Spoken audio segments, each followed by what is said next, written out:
Hi everyone, this is James from CVG. And Joel from Official PlayStation Magazine. And today we're here looking at Sleeping Dogs. Joel, you went out to see this recently. It used to be True Crime. What happened in that process? It did used to be True Crime Hong Kong. I went all the way out to Hong Kong to see it. Basically, for those who don't know, it was going to be published by Activision, who last August, I believe, dropped the game on the grounds that they said it wasn't going to be good enough to sell enough copies to justify the ever-expanding budget that it had.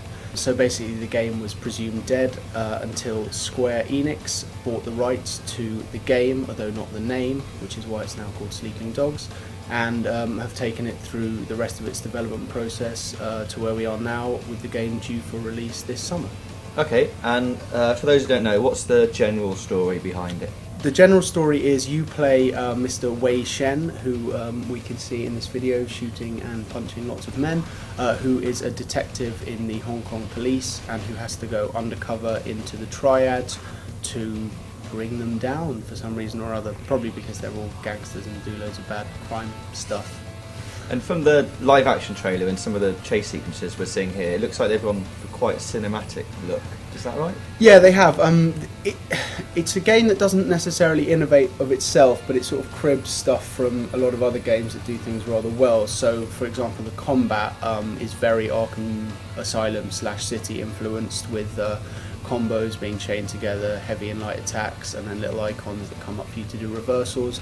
There's a kind of free-running element to it, which is sort of Assassin's Creed light-ish, I guess, although slightly less interactive, so you can navigate the map quite nicely. So these things sort of give what is essentially a GTA structure quite a nice cinematic flavour and allow for you to actually enjoy the navigational side of things and the hand-to-hand combat side of things, which are typically quite bad in sandbox games. Yeah, so it is a sandbox game because it looks like it is, but is it more like Mafia 2 where it's sort of linear sandbox? No, it's very much a sandbox game, but I think they'll probably be quite pleased with you saying that, because I think the idea is that while it's a sandbox game, once you get into missions, it's sufficiently cinematic to make it have that kind of sheen that a linear game would have. But no, it very much is an open world, so there are icons on that little mini-map you can see, and there's a lot of side missions as well as the core story, things like karaoke, smart car racing, cockfighting and stuff like that. So it differentiates itself from something like Mafia, in which there was literally nothing else to do other than the story,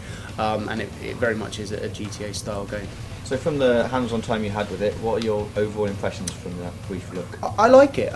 It's fun to play. It looks nice. It's probably not a class-leading game. I mean, you'd say Activision were harsh in as much as dropping it because it isn't good enough to release seems like madness, but at the same time they're probably right. It probably isn't going to be the biggest selling open world game or the best open world game out there, but it plays nicely. The combat is probably amongst the best you'll find in an open world game, and I can see it being good, if not absolutely great.